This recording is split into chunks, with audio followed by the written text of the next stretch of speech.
That better? Yes, yes, yes. It's much better now, yeah. Oh, okay, great. All right, so Can I we're make... starting it now? Yeah, we're just waiting for Achal to start the YouTube sharing, and then once she gives me a cue, I'll start. All right. Can you share the link where it's live stream? Sure. Sure. Achal, if you can drop it in the chat box. We are live.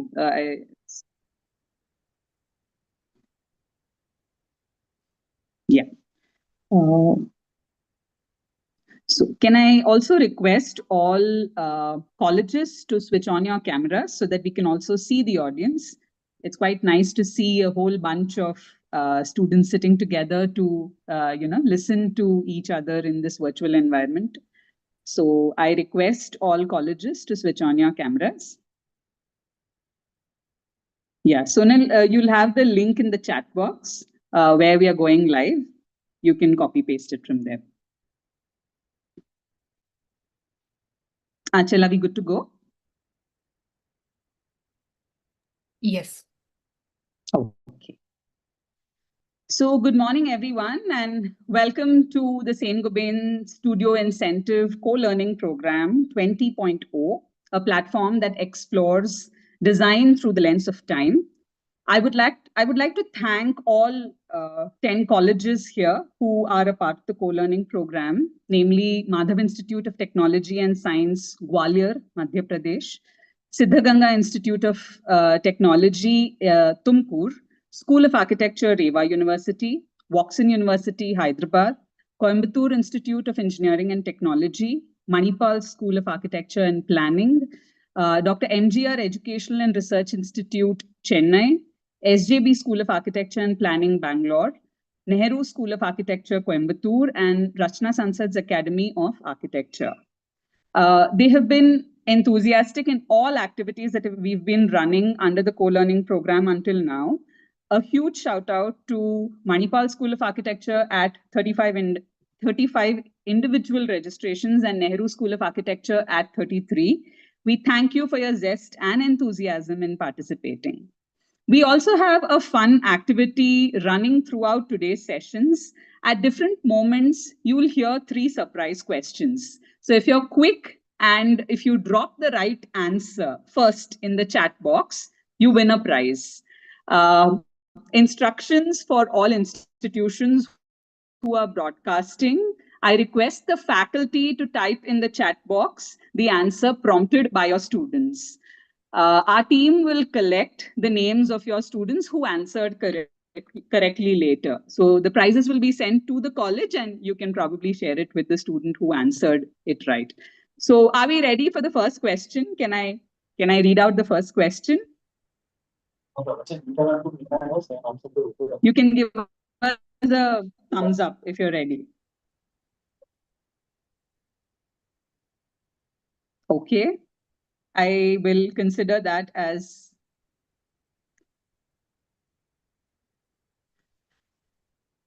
architect Sonal has worked with which Japanese architect in the past?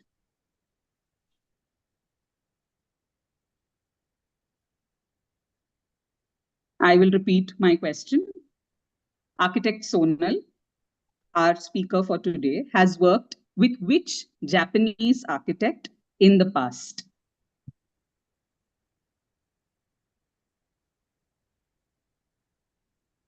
Anybody?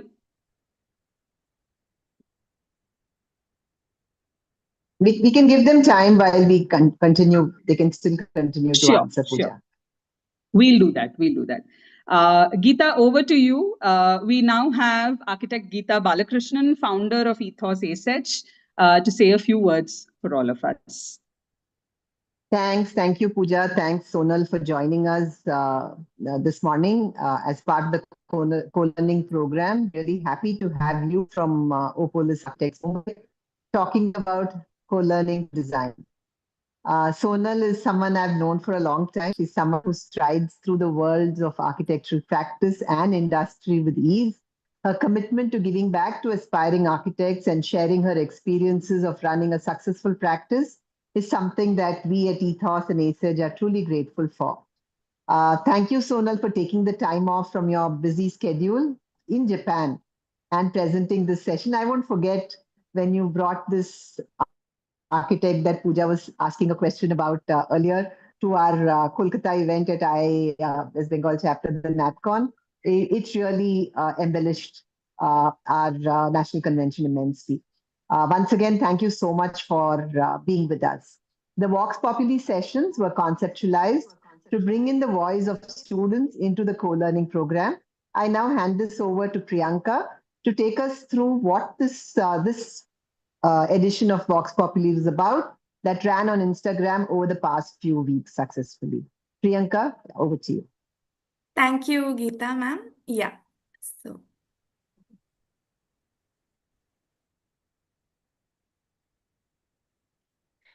as part of a third Vox Populi initiative, students were invited to pass the prompt and share their unique perspectives through Instagram stories.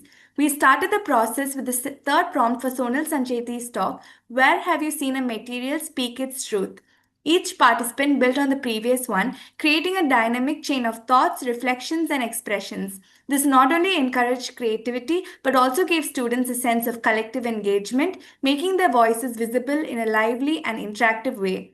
We were thrilled to share that this process led to many Instagram stories of each student's take on the prompt. Here's a glimpse of some of the stories created by the students across different colleges.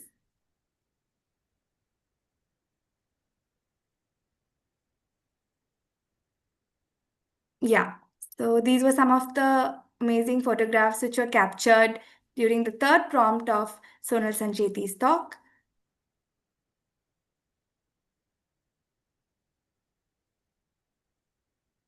Thank you. Over to you, Pooja. So we've had the right answer coming in. So I think from SIT Tumkur, you'll have to let us know the student later, but SIT Tumkur gets the right answer. It's Fumihiko Maki, with whom architect Sonal has worked in the past, and which brings me to the next question. Now moving on to our second question for the day. Students, please get ready to type in your answers for the question. Opolis Architects won the AIA Japan Award for Architecture in 2021 for which project of theirs? I will repeat this question again. Opolis Architects won the AIA Japan Award for Architecture in 2021 for which project of theirs?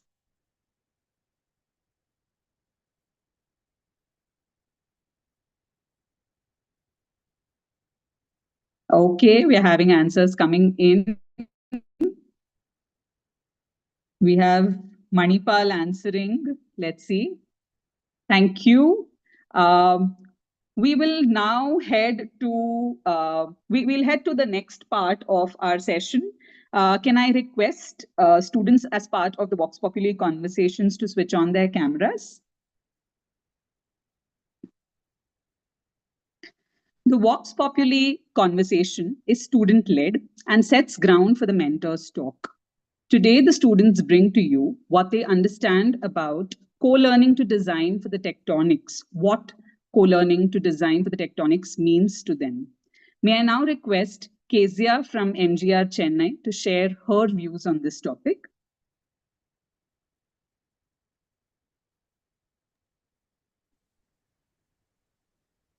I'm sharing my thoughts on how materials express the function and character of spaces.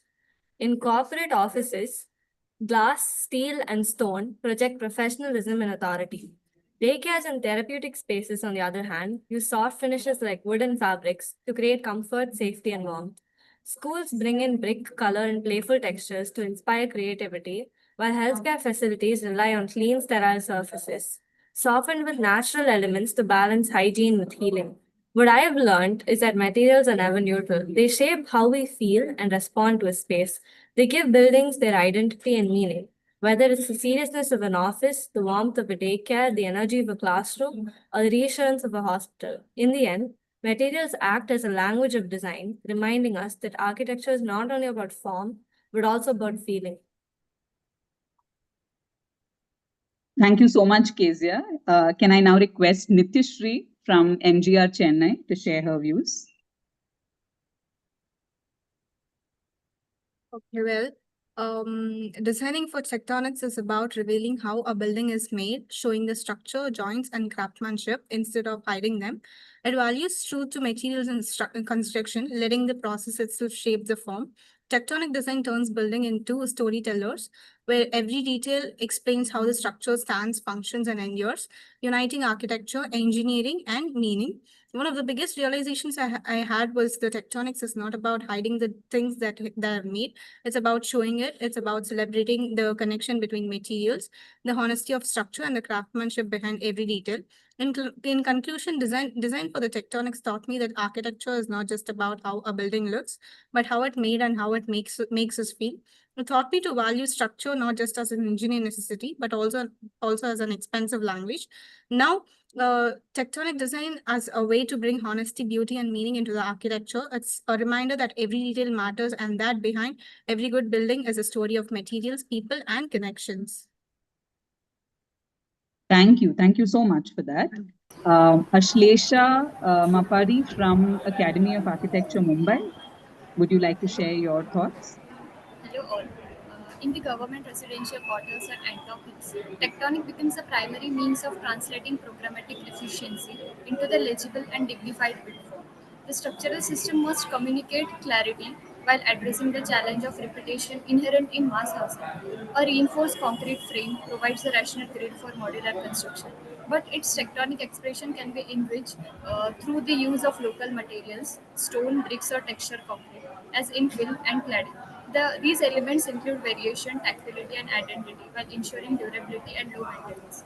The tectonic language also mediates between structure and climate, projecting slabs, recessed balconies, vertical fins, and perforated masonry screens can be integrated within the frame to act simultaneously as structural extensions and as environmental devices for shading, ventilation, and daylight modulation.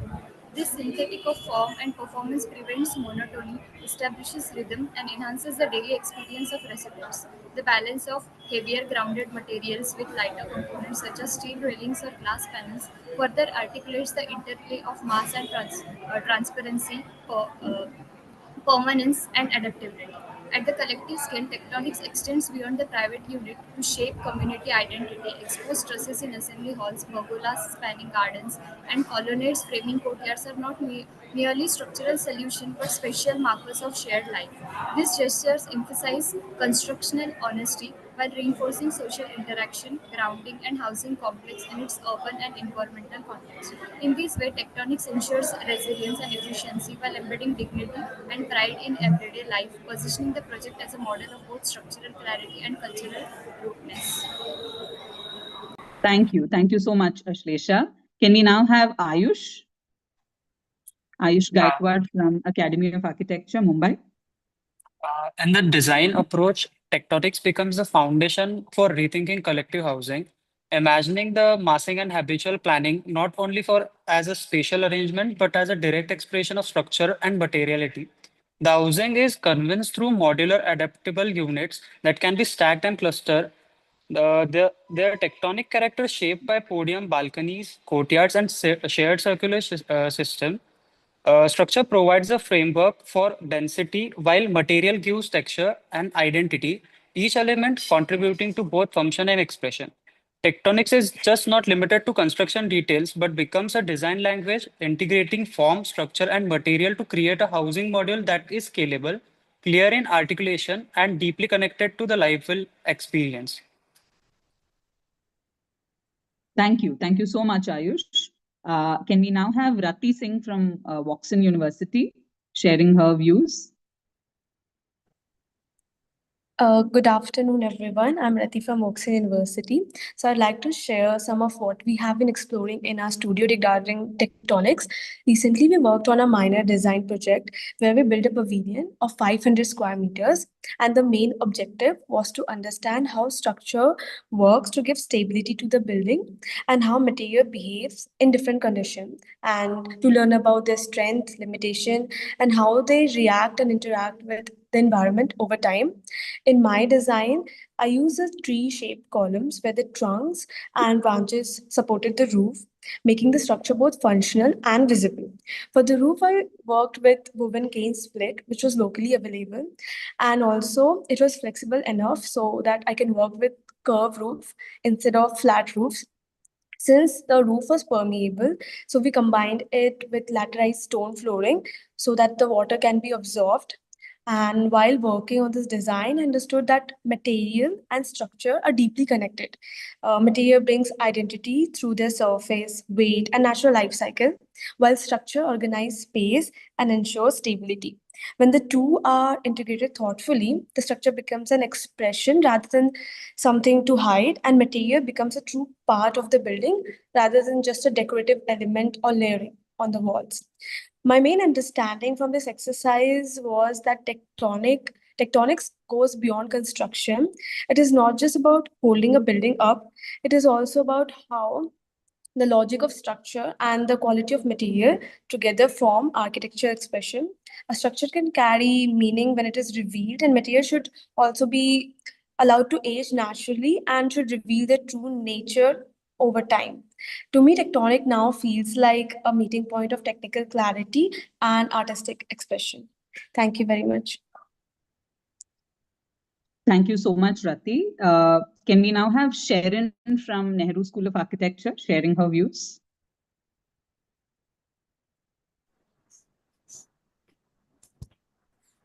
So when it comes to tectonics, it is essential to look at both the materials and structure of a building and how to interact to create a design that feels complete, expressive, and sustainable. Materials are never neutral. They carry their own properties and behaviors. Timber, steel, brick, earth, and concrete all respond differently in terms of strength, texture, and environmental footprint. So, thinking tectonically means paying attention not just to how these materials are assembled, but also to the journey across their entire life cycle, from the way they are sourced to the energy that goes into their processing, to their performance during use, and eventually how they might be reused or reintegrated into the environment at the end of their life. A building's structural system does much more than provide safety and stability. It can actually reveal how a material behaves and what it is capable of. When structure and material are allowed to speak honestly, the building gains a kind of authenticity and legibility, where users can intuitively read how it stands and how it was made.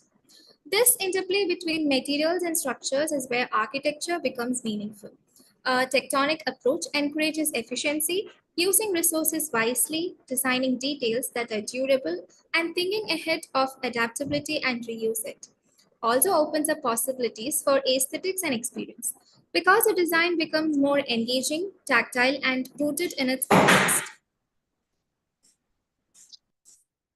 Thank you. Thank you so much, Sharon. Can we now have Jessica from Nehru School of Architecture share her views? Hi, Jessica. Hi, ma'am. Good morning, students.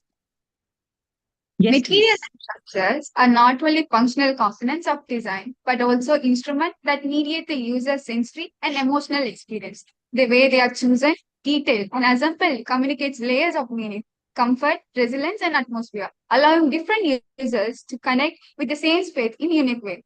Through qualities such as texture, weight, transparency, and adaptability, materials communicate tools that shape perception and encourage a deeper engagement with the built environment. Structures trains these materials, guiding light, sound, and movement through space and creating rhythm that influence how users relate to their surroundings.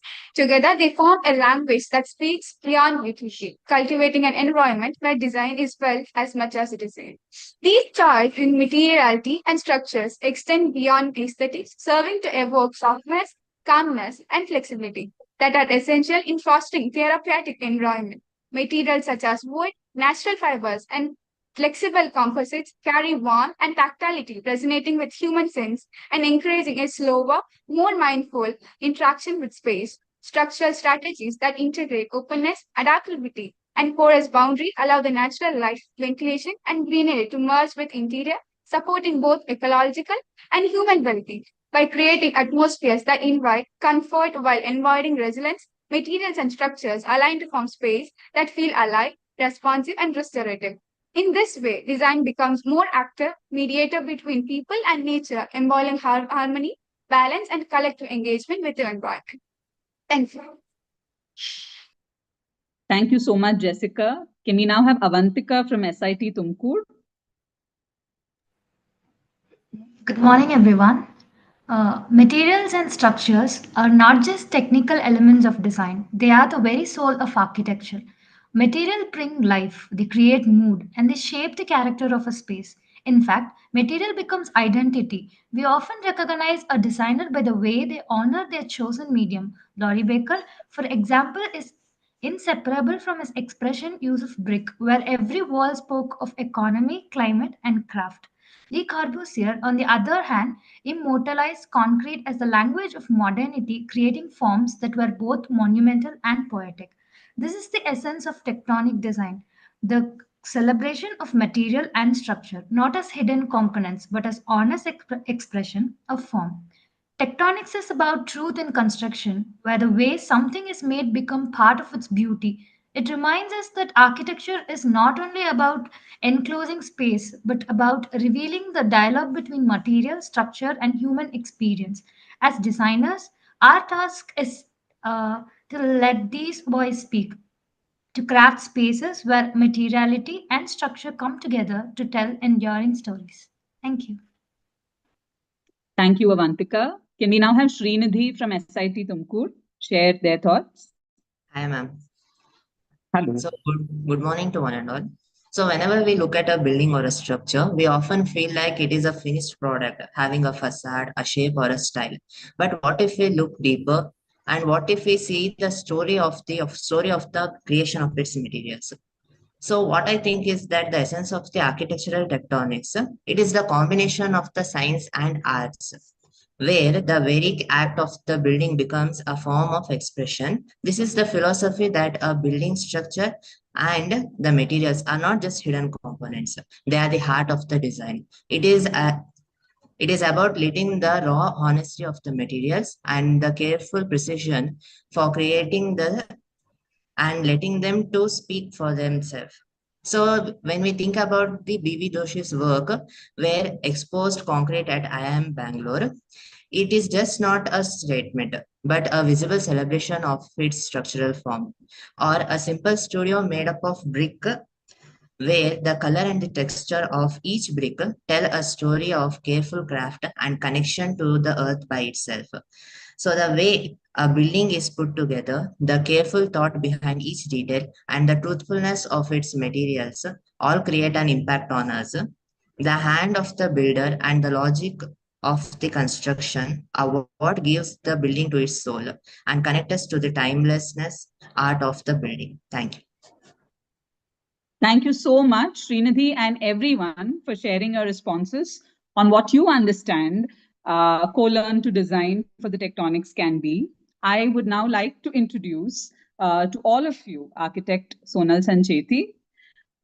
Sonal Sancheti is a highly accomplished architect with a rich academic background, having studied architecture at CEPT University, Ahmedabad, and has earned a master's degree from the Southern California Institute of Architecture, Los Angeles. Her extensive travels across the world have allowed her to immerse herself in diverse cultures, shaping her unique and distinctive creative style, which blends global influences with personal innovation. In January 2001, Sonal co-founded Opolis, a multidisciplinary design practice with architect Rahul Gore. Combining their individual aesthetic sensibilities, technical expertise, and creative vision, they have successfully established Opolis as one of the leading architectural firms in India. The firm has garnered numerous national and international awards, and its work is widely published in prominent architectural magazines. Among their celebrated projects is the Bihar Museum in Patna, which was the answer to our second question, designed in collaboration with Maki and Associates, which was the answer to our first question. The young firm prides itself in having stayed away from a signature style, but believes that most complex and beautiful solutions are often the simplest. Sonal's versatility extends beyond architecture to filmmaking, set designing, photography, scuba diving, and trekking in the Himalayas. Passionate about imparting her knowledge, Sonal is a visiting faculty at the School of Architecture, CEPT University, where she mentors and inspires future architects. In 2019, Sonal founded the India Foundation for Creativity, an initiative dedicated to promoting the importance of the arts for human development across all ages. Guided by her mantra, you only live once, but if you do it right, once is enough. Sonal continues to lead a dynamic life, embracing new challenges both in her professional practice and personal pursuits, always striving to make the most of every opportunity. Please join me in warmly welcoming architect Sonal Sancheti. Over to you, Sonal. Thank you. I'm going to share my screen first.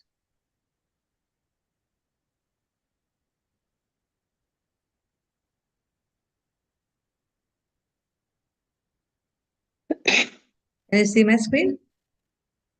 Yes, we can. All right. So thank you very much. Thank you for inviting me and giving me an opportunity to speak to so many students across the country. It's a wonderful opportunity. Thank you so much. And since it's about just having some discussions on the topic given to me, I just titled the talk as conversations. So it's about having conversations with students. So just going to go through a few thoughts. To begin with, just want to talk about opolis. Why and what is the meaning of opolis? O in Japanese means respect, and polis means the built environment. So whatever we build should be with respect to the built environment. And the underscore is very important. It means the open-endedness of our practice. And so that's opolis. But on a lighter note, in office, everybody calls Rahul, my partner, as the O and Sonal as the police of the studio. So that's opolis. That's our team in Mumbai, and we have our studios in Pune also now. We started 2 years back another studio in Pune, and we typically build all over the country. We have built projects. The Pune office is a new space in a lovely green environment, and the working culture is just an extension of your studio in the college. So that's our team in Pune. I want to just begin with a few thoughts about what is our design philosophy. Whatever we design must be of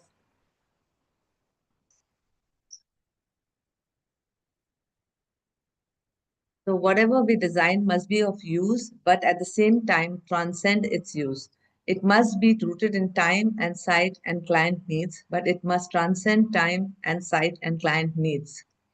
We do not want to develop a style or specialize in a project type. It's our hope to continue to work on only a few projects at a time with intense in personal involvement and all parts of design and construction. We want the studio to be a good place to work and learn and grow, both for the people who work in the office and for ourselves. The metaphor for office is a family. Each person must take responsibility of their own work, but as well must be responsible for the good of the whole.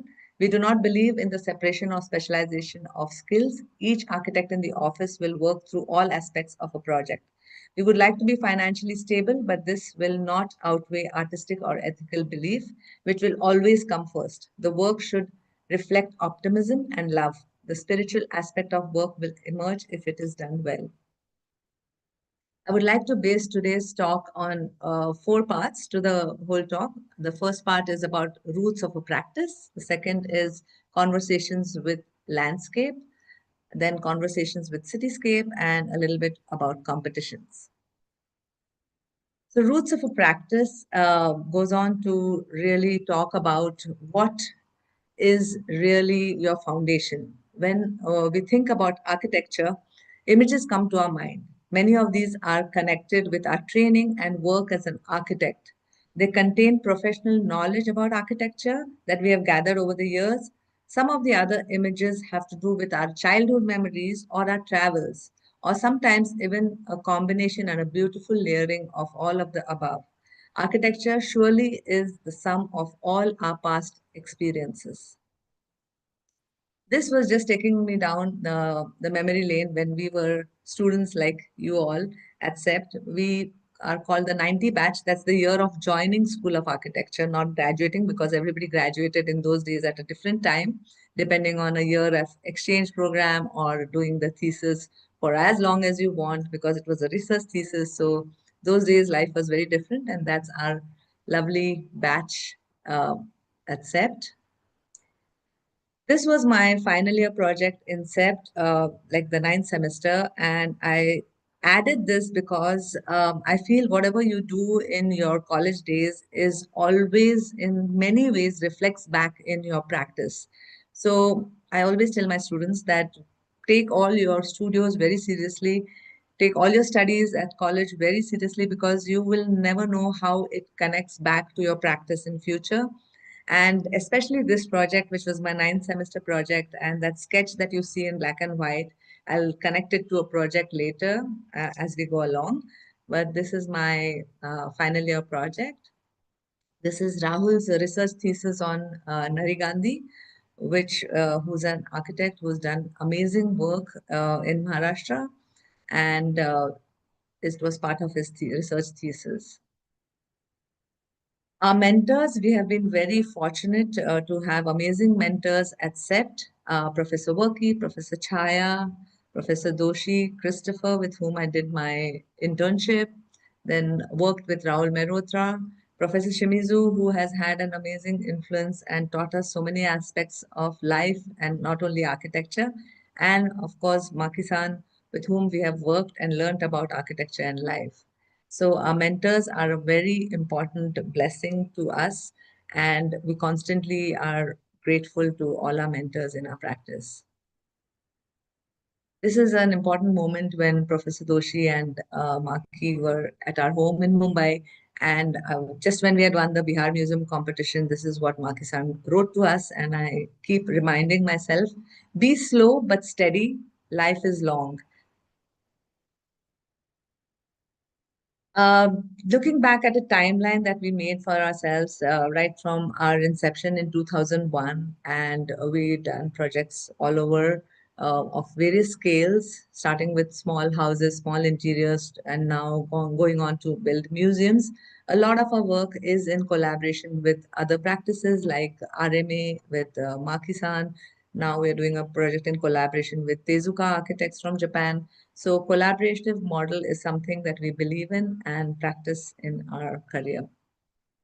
We have set ourselves some targets, which we constantly keep reminding ourselves about: build less, build on less, build robust and durable, build interim in phases, build by need and not greed, build in and out, build light and slender, build to appeal to all the senses.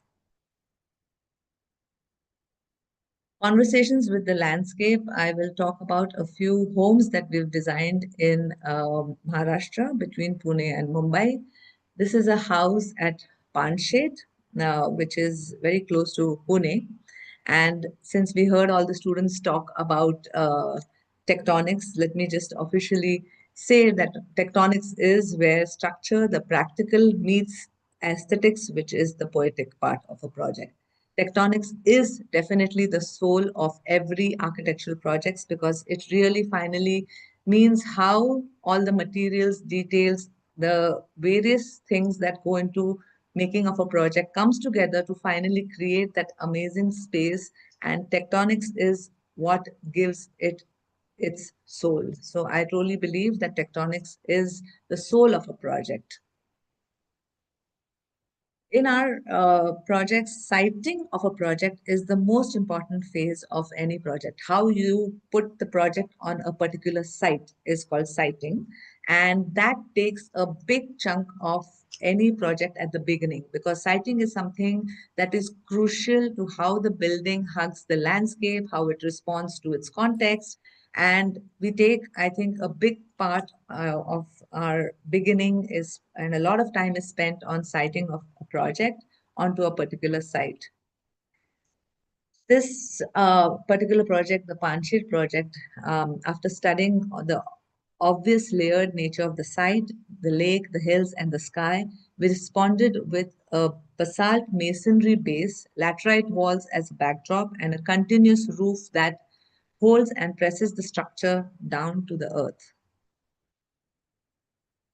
The parking garage has a flat green roof that merges with the hill, and it has wild grasses growing on it and becomes the entrance place for the house. An existing tree was carefully preserved at the entrance forecourt, and that adds the character to the entrance area. That there's an entrance is just over like a bridge over a water body with a laterite stone as a backdrop that holds the earth as a retaining wall. The living room, with its connection to the landscape outside and the seamless inside outside connection, is what makes this space.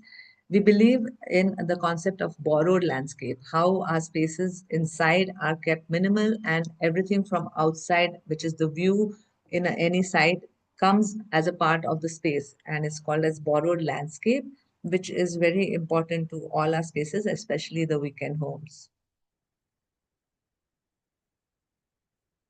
The dining pavilion with its courts on the either side is essentially seen as a breezeway and is the heart of the project. The pavilion uses wood screens to control the light and softens the space. No curtains or blinds are used in these public areas, especially because these areas have a lot of monsoon, so the mustiness in the monsoon season is avoided and use of curtains is definitely avoided, the use of the screens. The space just outside the dining, the three bands, the sky, the mountains, and then the water, aptly framed with the articulated edge of the roof and the seamless connection with the infinity edge of the pool.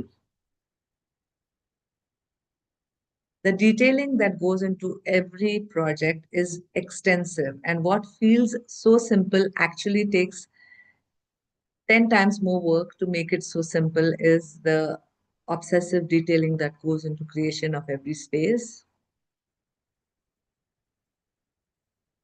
The continuous modulated roof with its large overhangs adequately protects against the swirling and the angular heavy rainfall characteristic of this region and ensures complete water tightness for the entire house. The integration of architecture and interior space, the articulation of the transition between the inside and the outside, and the blurring of architecture and interior creates the experience what our most of our work always strives to do. That's the House on the Ridge, which is one of our first projects. And this is that sketch that I was telling you, my final year project, the sketch where the white roof sat in the landscape, finally reflected always in our first project, which also had the roof just expressing itself as if it's emerging out of the landscape. So, and then as one walks down to the house slowly emerges. This is how it sits on the ridge on the mountain with minimum intervention with the landscape. The plan, if you see, is at right angles to the contours, and that it hugs the contours and sits beautifully onto the contoured site with minimum cut and fill. That's the entrance porch where one parks the car and then slowly walks down to the main house. And finally, the view is revealed to the occupant. And this is how the view is framed through a 12-meter columnless span. And the structure is beautifully worked out to suit the site.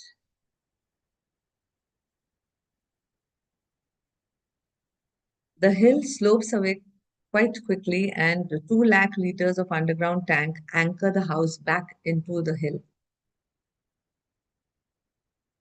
Last year, we completed 20 years of this house, and after 20 years, literally, we did some renovations and repairs. The entire plumbing and electrical was redone, and then a new, fresh look to the house was given. So this is very recently taken pictures of the house where house has grown in 20 years with artwork and life that gets added to every project as it grows.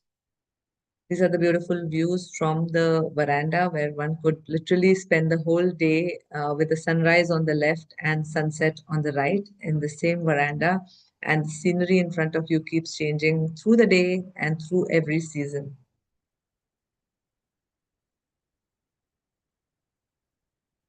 This is Ambi Valley, a house in Ambi Valley, which is situated on a hillock on a half-acre plot that required a deep understanding of the rain patterns because in this region, the rain is very heavy, and most important is to protect the house from the rain, especially in weekend homes. You want minimum maintenance, and you don't want to go on weekends and look at a leaking house.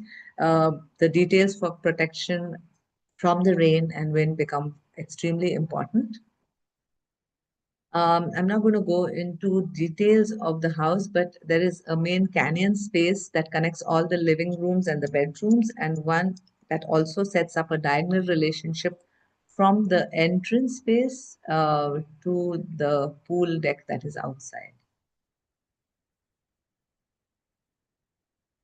That's how the light beautifully creates a drama throughout the day, and the spaces, as you can see, are created by a beautiful combination of the steel, granite floor, the flooring patterns that subtly change, and the material that subtly change as one moves through the canyon to the bedrooms upstairs.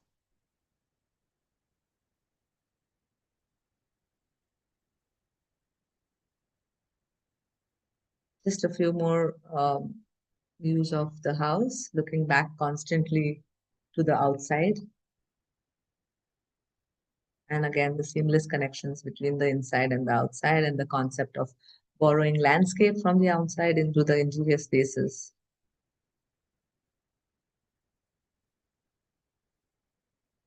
Again, the roof becomes the most important protective layer that protects the verandas from the rain, and especially from the southwest direction.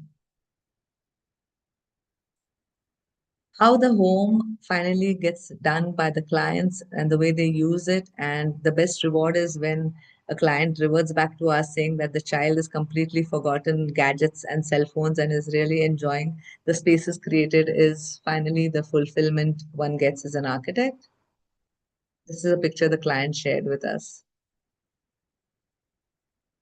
The next project is called Roof House, especially because it's the roof that creates the space. Literally, it's about a site in Khandala where they have heavy monsoons again. And the idea is that on a very tight plot with minimum budgets, with a neighbor having a humongous house on the right in the section below the bottom right that you see, is the neighbor's house. So the our plot was literally in a depression. The client, who's a friend, came with very minimal budgets. So what we decided to do was literally create and modulate a plinth and just put a roof over the top of this plinth with no walls, literally in the house. So it was just the plinth and the roof that created the spaces. The process of design that intense it's intense in the office, always through a lot of models. All our interns are constantly making models in the office, studying the spaces, and that's the best way to really examine and see the spaces that you're creating, because sometimes the computer images and the renders can really lie, but physical models never lie. And that's the best process that we still follow in the studio. Few more images of how the roof sits over the plinth.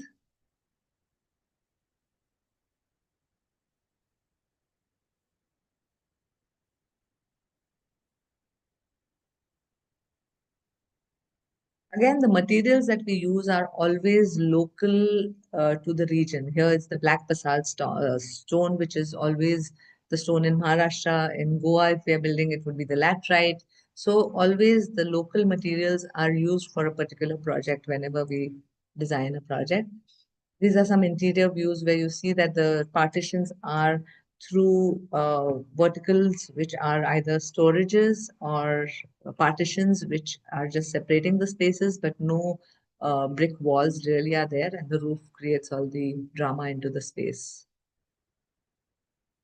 This was done on extremely tight budget, and the client still remains a friend, which means that we did well. The rainwater through the sloping roof is collected through this concrete gutter, which throws the water into the rainwater harvesting tank, which is at the bottom of that channel. Rainwater is always collected in these weekend homes and then used throughout the year for domestic purposes.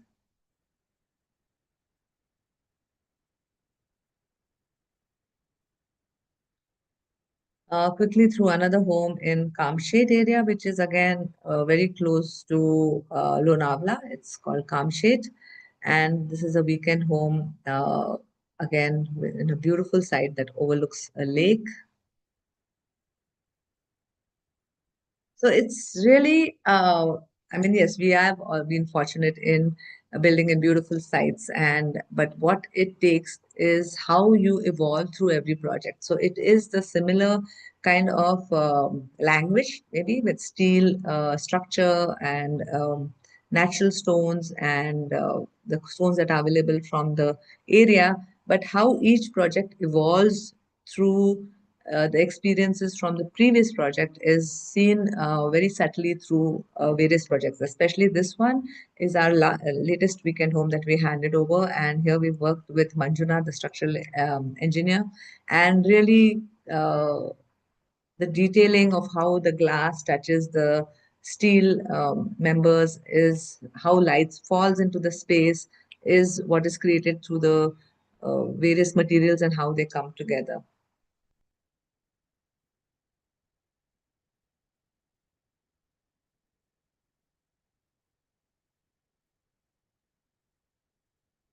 So this is a lovely mezzanine space that you can see in the section below that is just made incorporated by lifting the roof up and incorporating this mezzanine space into the section because the client really needed a space with as a part of his private bedroom where he could meditate and how subtly sections are so important and working in section to create spaces and creating a drama with the roof because of that. So it's not, I mean, it comes out from a need, and these roof forms that you see are out of a need that is programmatic and not really for fun.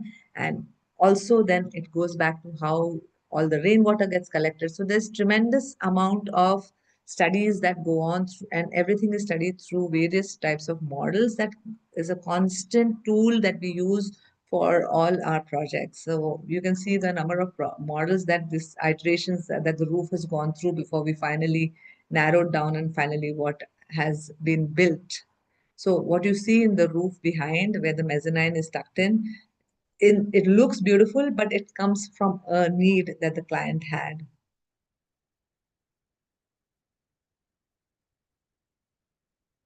Few more glimpses of the house.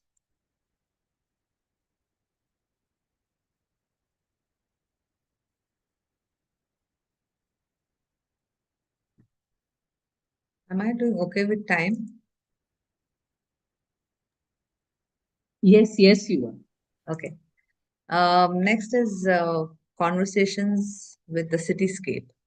Uh, so building in the city is always important, and this is a small, very tiny row house, believe it or not, in Chembur in Mumbai, which is always full of apartments. And we got this opportunity to make a row house, which was already part of an existing, but it was the last house in the row houses.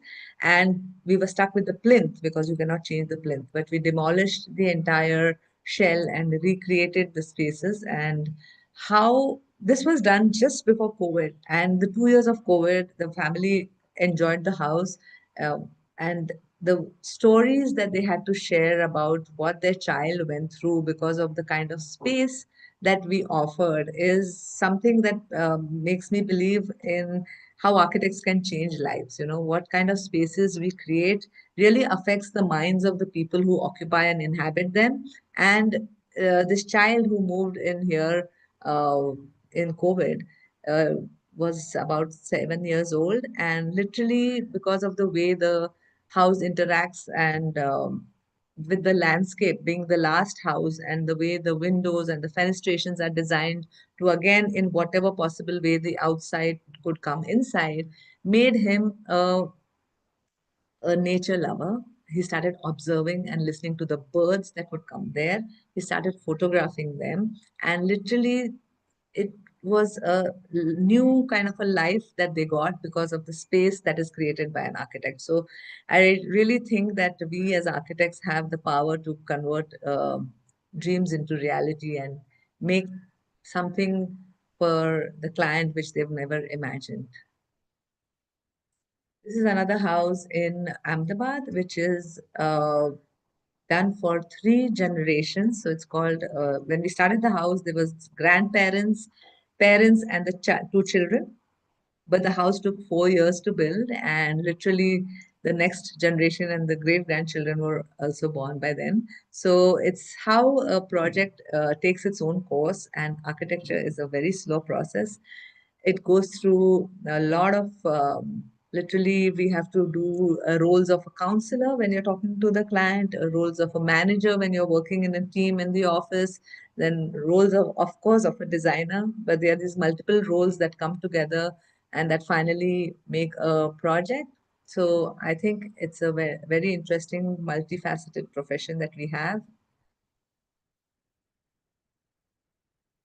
This is the most important canyon space, which again is worked beautifully in the section to get light throughout the day, the way the material changes again subtly through this canyon space, and how exposed concrete is left in the slab, and later the way it connects to the stone cladded from the outside, and the relationship back to the inside and outside, which again is very important for every project, and how in the end all this comes together.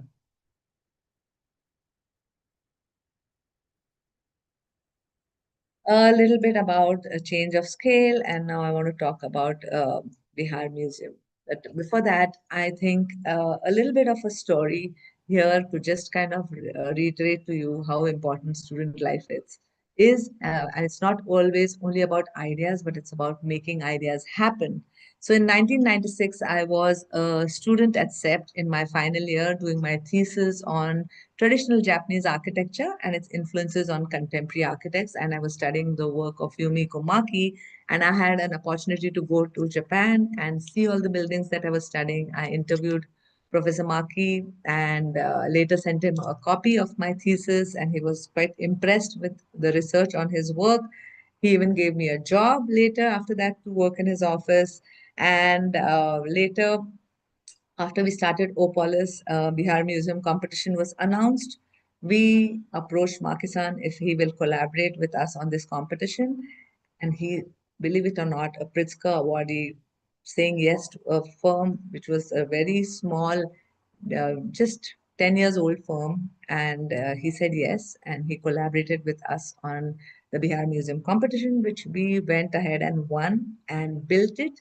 So literally, you see the journey from 1996, what started as a research thesis at CEP to 2012, winning the Bihar Museum competition with the architect whose work you were studying as part of your research thesis at CEP is quite a story that I always tell all my students. So it's really, it's life is a play of chance in the game of, so it's really, I always look back and how these dots connect always fascinates me. But one has to just keep doing what they have to do. They have to keep working hard as students. And in the end, when you look back, a lot of dots will connect. And Bihar Museum is definitely an example of that. So this is when the competition was announced, and five finally firms were shortlisted. It's Norman Foster, Coop Hemmelblau, Snohetta, Daniel Libeskin, and Markey and Associates.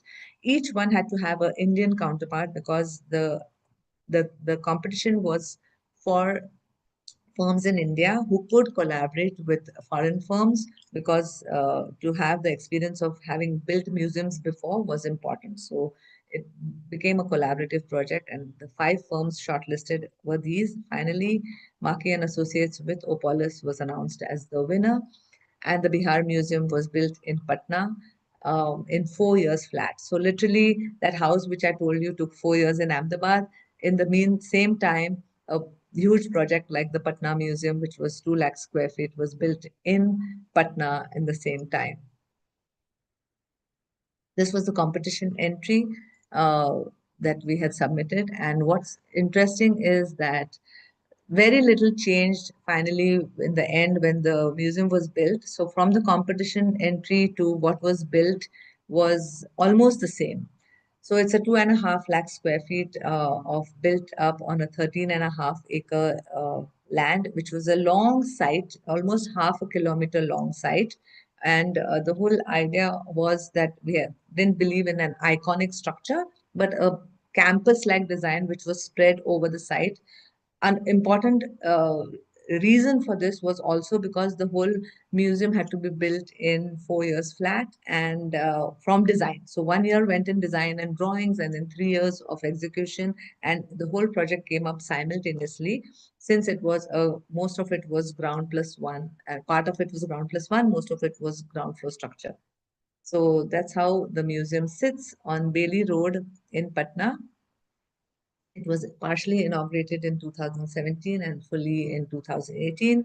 I think it's one of the most amazing museums of our country, and every student of architecture should visit, not because we've designed it, but truly it's amazing to see that we can have the best construction possible if the architect desires so, even in a city like Patna, which is so challenging in so many multiple ways. But the project, again, about how architecture changes the dynamics of a city, how tourism became 10 times more to Patna, how the city started attracting people by because of this museum, which is an architectural marvel in the city, goes to show how architects can make a difference to cities.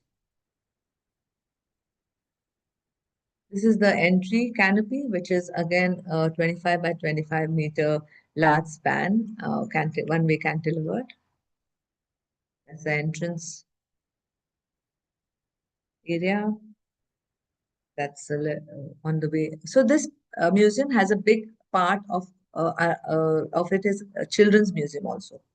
And so the children, it's a history museum, and the children's museum allows the children to touch and feel the various objects which are displayed in the main gallery, which are not allowed to touch, right? So the children's museum is a very, we literally have almost a footfall of 2,000 on the weekdays and 4,000 people per day on the weekends in this museum.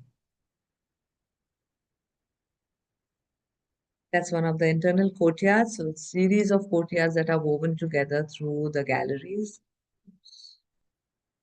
These are the various connections. Again, look at the materials that come together. The galleries itself had to be black boxes because these are all archaeological marvels that they have displayed in this. This is the Yakshi, which is one of the most important treasures that Bihar has. So since the galleries are mainly black boxes, the connections become, or the cloister spaces, the movement spaces become spaces where light is taken in and you're made aware of the time of the day. And these are kind of breathing spaces as you move from gallery to gallery. The construction of it is very interesting. Structural engineer genius Mahendra Raj was the structural engineer for this project, and this is a 35-meter span drum, 600 thick concrete wall supporting a suspended concrete roof with a one-way elliptical ring cut in the center. And we as architects get marveled by the spaces that we are creating and how the structure is put together. And in the end, the exhibition designer comes and puts what you see on the right of it, is what how the space finally becomes. But it's a joy to see this transformation into what finally happens with multiple agencies that are on board to create the spaces we create. A little bit of images that go through the construction period. This is looking back at the Children's Museum, the main central drum with terracotta cladded brick wings to it.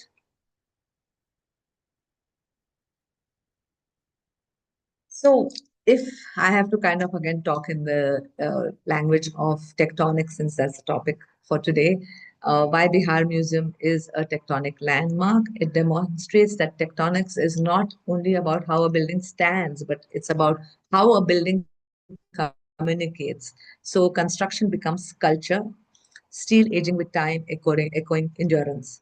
Detailing becomes a narrative, the bridges and the joints as metaphors of connection, and materiality becomes memory, stone and steel grounding the building in place and history. So you really cannot connect the dots looking forward. You can only connect them looking backwards, and nothing in life is by chance, but you always have to make choices, seize the moment, and work hard towards it.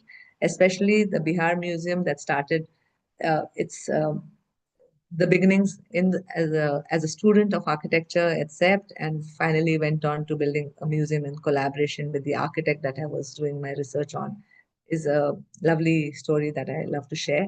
And of course, this that only the beginning that later went on to collaborate with Stephen Hall on another museum in Mumbai, and so on and so forth. A little bit about competitions, because competitions is an important part of our practice. We do participate in competitions and we remain hopeful that we will win. And Bihar Museum really spoiled us, because in many ways it was an example for our country where this was one of the few projects that was won through a competition and finally built as a government project. It was very reassuring that things can happen in our country if the government decides to. And this spoiled us in ways that we really participated in a lot of competitions after that, but won them, but they didn't go on to becoming real and built. And but we continued to work. And these were a few competitions during the pandemic, especially, that we worked on a lot of competitions, whether it was the Marathi Theatre Museum in Mumbai or Bihar Bhavan in Patna. This was a beautiful Jain museum near Lonavala again, which we won the competition. But when we were going to begin construction, the client was convinced by the contractor that he himself can design and build it. So the client was convinced, and the project went on to the contractor, and he finally built it. So we won the competition, but we did not build it. This brought us to the two museums, which were a competition again for the Gujarat government, where the Statue of Unity in Kevadia near Baroda. Everybody's heard about the Statue of Unity. There was a competition that was announced for two museums. And so this was in 2022, and we worked on this competition and we made it through the first round. And the idea was that after you make it through the first round, you're shortlisted, you had to present a design. And at that point, we were so tired of really, winning competitions and not getting them through to construction. But so we decided almost that we are not going to participate in this competition. But the team at Opolis always supports us and brings us up. And literally, what Opolis today is because of its team. And on that day, that afternoon, while we all were discussing in the office how not to participate, the team put down they said, nothing doing, we are going to participate in the next stage of the design. And we went ahead and won this competition again. And this is going into construction like next month. This is the Gujarat Vandana Museum and the Museum of Royal Kingdoms, which is at the Statue of Unity. Again, 5 firms were shortlisted, and the last competition was between Gurjeet, Mathru, and Flying Elephants and Opolis. And this is again in collaboration with Ratan Batliboy and Opolis.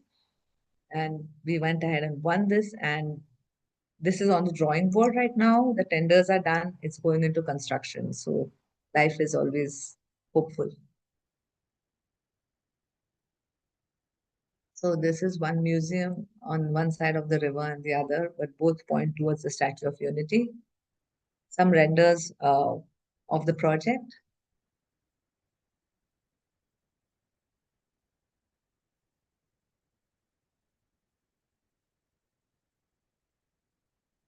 These are physical models again. Some of them, all of the models are made in the office. So, and then some computer renders, which are also made in-house. All our material palettes are studied through this. Yes, so I would like to end with this quote, which we keep reminding ourselves that the beauty of our profession as architects is that you are considered young even at 50.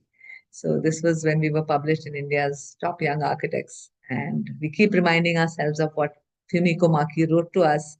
Be slow but steady, life is long. Thank you. This is my end. And before this, after this, I want to just quickly run through a self-run that we will do. That's Opolis, that's our team again. And please follow us on Instagram at Opolis. And we have internships coming up next semester in case you want to join our team. Okay, can we have the self-run, please? Sure. Yeah.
Yeah, thank you. That's from our side. That's it. Thank you. Thank you so much, Sonal, for such a thoughtful presentation. It is truly enlightening for all of us. Your clarity, generosity in sharing, and the ease with which you translate complex ideas into simple, relatable design gestures has been inspiring. Thank you. Before we move on to the Q&A session now, here is our third question for the day for the entire audience. And this I consciously cut out of Sonal's introduction because we wanted it to be question 3. As Sonal mentioned that she's someone with diverse interests, she has co-authored a book with Triveni Mathur. So the question goes, name a book that architect Sonal Sancheti has co-authored with Triveni Mathur.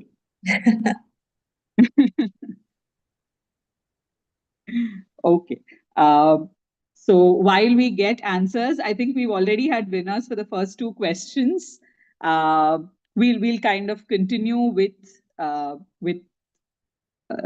next part of the session. We now head to our Q&A round. I have a set of questions that have already been submitted previously. So may I request Sharon from Nehru School of Architecture to switch on your screen.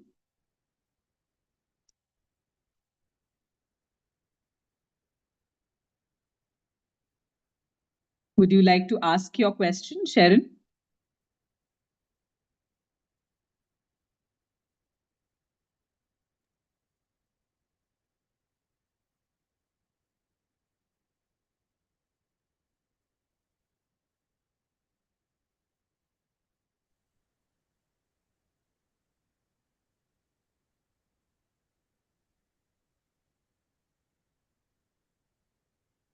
Okay, we have answers from SIT Tumkur again, scripting destiny.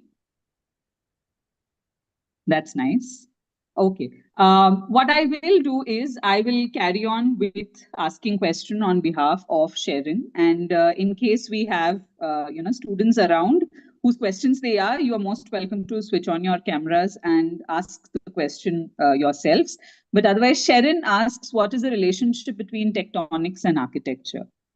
So I That's the whole talk that we just spoke. But that is true. yeah. So, Okay. but I think, Yeah.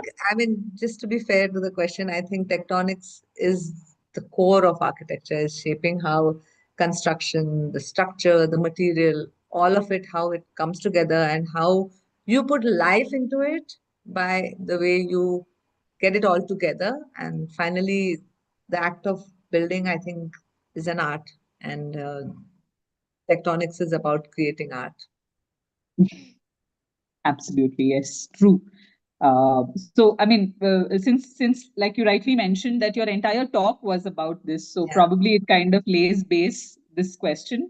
I'll head to the next one where Srinidhi from SIT Tumkur asks, how do architects use the joints and connections between materials to create a sense of meaning or beauty?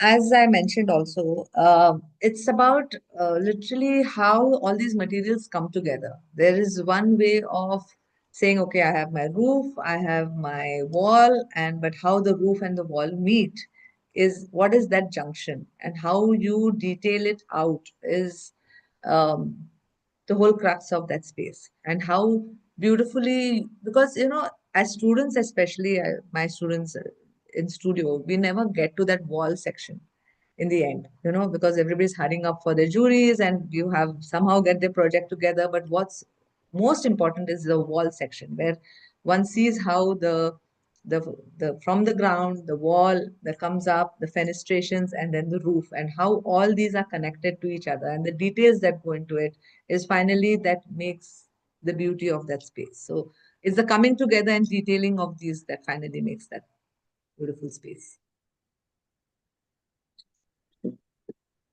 His other question is, in what ways can a building be considered a narrative of details, and how does this relate to its tectonic expression? They're kind of overlapping, no? These That answers. is true. That is true. Yes. I'll go to the next one. How do you balance sustainability with aesthetics and functional considerations? So, this is a very uh, sometimes I feel sustainability in what, of course, it is important, but sometimes it gets overrated and blown out of what is required. But if I am just true to the site, I literally have minimum cut and fill, or how I take the rainwater and I store it into the tanks and use it around the year, or how I even get light and ventilation into a space to save energy and not put on artificial lights, or just create a well-being space for the client who enjoys the space and which is makes him feel better. In my sense, is sustainability.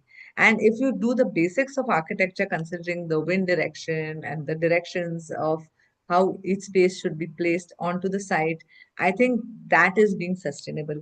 Using local materials from the region itself is a big part towards sustainability.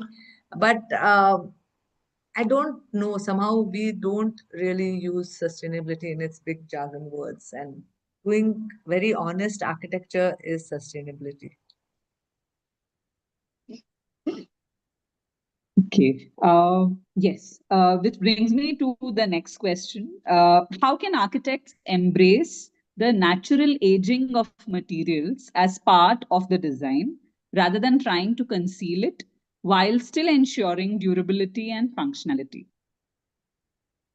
Um, I think the whole idea about especially like in Bihar Museum, the whole cotton steel is taken for a reason that it will age with these buildings are meant to last for 100 years, suppose, and how the material chosen for the Bihar Museum from the outside is cotton steel, which is like a protector, and inside is a softer sandstone, and how these materials are already aging since the last 6 years that Bihar Museum has been there. It's very interesting to see because you are not covering it up or hiding it or putting a layer of lipstick on these materials, if I have to put it in layman's language. You are just exposing it and the true right choices of materials, not something that is in fashion and using it for the heck of it, will truly take it through its time and age beautifully. And so that's the reason I think sometimes, like the first house on bridge you saw, even after 20 years, it looks as good as the time it was handed over. So the way it ages beautifully through time is the beauty of the materials that you select when you're doing the project. Okay. The next question being, what do you see as the future directions for design tectonics, and how can architects and designers prepare for the challenges and opportunities that lie ahead? Okay, so I think architecture is a very serious matter in that sense, and one should not go by trends which are there in fashion for clothes maybe, but not for architecture. So as one really prepares towards this profession, one should believe in the long life of the architectural spaces that one creates, and not just short-sighted use of frills and fancies. That's it. Thank you. Thank you so much for that wisdom. Which brings me to the last question that I have here. How does sustainability play a role in your approach to this? I think, okay, this is a Yeah, little bit of a certainly. repeat. And yeah, what strategies would you recommend for creating sustainable buildings and spaces? I think you've kind of answered this about your take on sustainability. So thank you so much, Sonal. I will now open I would open this out to the audience in case there are any questions that somebody would like to type in their chat box. Uh, we'll wait for a couple of minutes for that. But otherwise, I think it's been an overwhelming journey of sorts with the kind of build projects that you've shown us, with the journey, and especially the connectivity between student life and how it's kind of reached a certain fruition with regards to collaborations with international architects and museum spaces that are really, really. I think I'm inspired now to visit at least two of the projects that you've shown. I think I would make the effort to go and see these places live. They look so beautiful and stark in the way that you've presented it. Thank you so much for being a part of this. My pleasure. Yes. So yeah. So heading on, Sonal, I wouldn't take up too much of your time here. I have a set of instructions that I would like to give the students as part of the upcoming sessions. We would love to have you as part of the same, but you're most welcome to kind of carry on as well. So, Okay, so I think I'm going to say bye and carry on. okay. But thank you because it was a wonderful opportunity to connect through the geography of India, various students from North, South. I think it was an excellent opportunity for me, and I hope I did justice to the topic that was given to me. And thank you. Look forward to more such opportunities, and all the best to all the students. Be slow, but be steady. That's most important. And look forward. You're welcome to visit our studios in Mumbai, in Pune, anytime, and most welcome to come intern with us. So please do. Thank you. Bye bye. Thank you, Sonal, for that opportunity you. and for that talk. Thank you. Okay, so yeah, moving on. Um, I would like to thank all the colleges, faculty, and students that have been an active part of this session and Saint Gobain for making this possible. I would like to share that we will be releasing our next Insta prompt for the Vox Populi engagement here now and on our ASEDGE Insta page. There will also be a WhatsApp reminder for the same. Please do go ahead and have fun with this prompt as well. And let's keep up our enthusiasm as we share photographs and tag friends. Priyanka, if you could share the next prompt for everyone. Yeah. So the next prompt is going to be regarding coal design for the future. So we're going to have Dr. Anup Naik for the next session. So as you have done for the previous prompt students, like for the earth, for the people, and for the tectonics, these are beautiful examples from some of the students showcasing their work. So in terms of the next prompt being the future of architecture, if you think it's going to be more social conscious, where material speaks its truth, where nature leads the way and sustainability isn't optional, you can go ahead and add your perspective on what do you think the future of architecture would be from any of these lenses. And yeah, this is going to be the same set of instructions I think you all already know. By clicking on the add your sticker from our ASEDGE Instagram page, uploading the photo that reflects your interpretation of the theme, using the caption below. For the future, here's a space where I believe the future of architecture would involve in. And you can also tag our account, your college ID, and the next student from your college to continue the chain. So, yes, have fun, and I hope all of you participate with the same enthusiasm. Thank you. Thank you. Thank you so much, Priyanka. Our next session will be taken by architect Anup Nayak from Urban Frame, Bangalore on 7th October, 11 a.m. to 1 p.m. As usual. It's a Tuesday. He will be talking to us about Colon to Design for the Future.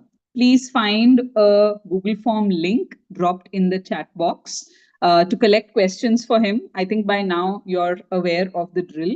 We release the Google Form link, and I think all of you have been enthusiastic enough to add in your questions, and a few of them get answered as part of the Q&A session that we'll be having on 7th October as well. Priyanka, can I request you to drop the link in the chat box?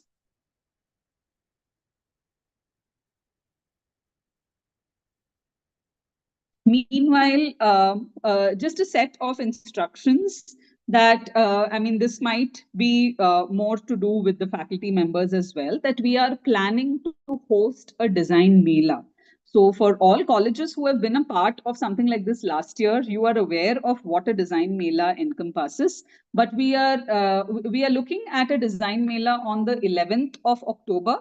And this would be a culmination of all these sessions. If you have been a part of the faculty briefing session, you are aware that we also spoke about this at that session. What it entitles, I'll just quickly take you through what is required for the design mela.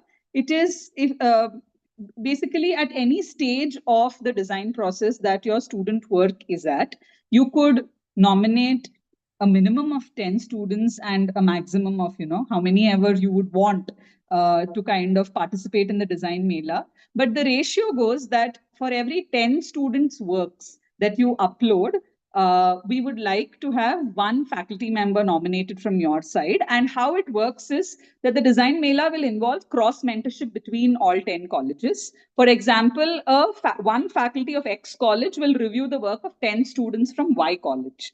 So each college is expected to bring 1 to 3 mentors depending on the number of their students. So say if you have one mentor, then you can upload the work of 10 students. If you have 2 mentors nominated, then you can upload the work of 20 students, and so on and so forth. And students can get reviewed no matter which stage of design they are on. So while we completely understand that each of your studio sessions have been, at different stages, some of you have started just in September, while some of you are your semester has begun right from, say, June or July. We completely understand the difference. So if you could just highlight to us at what stage you are on. Are you at, a preliminary stage? Are you at the conceptual stage? Are you at the completion of drawing stage? You could highlight that and you could nominate. More details about the design mela will be shared to you via an email as well as through the WhatsApp networks that we have already created. But just to give you a heads up that this is happening on the 11th of October, specifically because you may want to nominate a set of students, at least a minimum of 10 students, because you have been a part of the co-learning program. We are expecting at least 10 students per college to participate in this and one faculty member nomination. But we do understand that some colleges have up to 4 studios. So you're most welcome to bring in 40 students and 4 faculty members who would like to evaluate, or not even evaluate, provide feedback. We are not here to kind of, we are not into the marking system. We are trying to receive critical feedback from each other. And that's what the design mela kind of stands for. So just a heads up for all of this, I'm reinstating what I was talking about in the faculty briefing session that happened earlier on. The second thing that I want to bring to all your notice again is that while we have Architect Anup Nayak's session on 7th October, we are also in talks to host a round table on 14th October, which will be like a closure of sorts. So with the 14th October roundtable, we will mark the end of this entire co-learning program, where we are looking at all the 4 mentors coming together and talking to us, about what their experience of listening to these students were, about what their perception about these themes that they have all spoken about, culminates into. What is the future when it comes to practice and industry? So these are talks, these are points that we will be touching up on for a roundtable on the 14th of October. But we'll get back to this with the date confirmation from all the mentors. We are in talks. The dates might shift a little bit here and there depending on their convenience as well, and we'll let you know on when exactly this is happening. It's obviously a virtual event, so again a Zoom link will be shared and you can log in. There would be a Q&A session for this one as well. So and since this is not tied up to any theme, or it would be a very kind of an open interactive session, you're most welcome to stay tuned in and ask your questions there. Also, there is a special invite for all colleges and all studios who are participating in the transparency competition this year. So I think our design brief, Design Through the Lens of Time, aligns pretty well with the transparency competition for this year.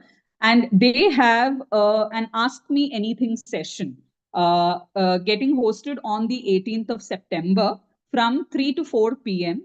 And yes, thank you, Achal, for sharing details of the same. So you are most welcome to ask your questions beforehand using the link that has been mentioned here, so that the Q&A session kind of moves in smoothly on that particular day. Or you are most welcome to log in on that particular day and ask your questions live.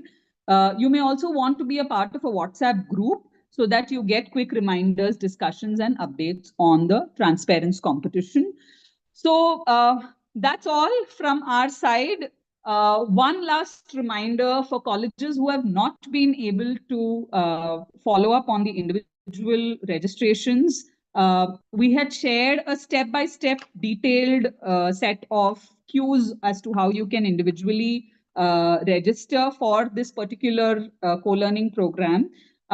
Please do the same so that you will be able to get a certificate at the end of the co-learning program. I think it's been a very enriching process of being a part of all these talks, these sessions where practicing architects are coming and speaking to you and answering questions that you are posing to them. If you would like to document that through a certificate, I think you should individually participate, individually register on asedge.in, type in your name, your email ID, and then there is a coupon code that is available with the faculty of your college. I think the faculties have done the due diligence of sharing the coupon code with the students as well. But we would really like to see each and every one of you registered there so that we are able to hand over certificates at the end of the co-learning program. You'll be able to generate it from the asedge.in platform. So that's all from us. Hope you enjoy the Insta prompts. Please make it go viral. Here we are having an umbrella kind of an Insta prompt where we are asking you about the future of architecture. What does it mean to design for the future? How do you document that? Please have fun with that. And here's looking forward to meeting all of you on 7th October again.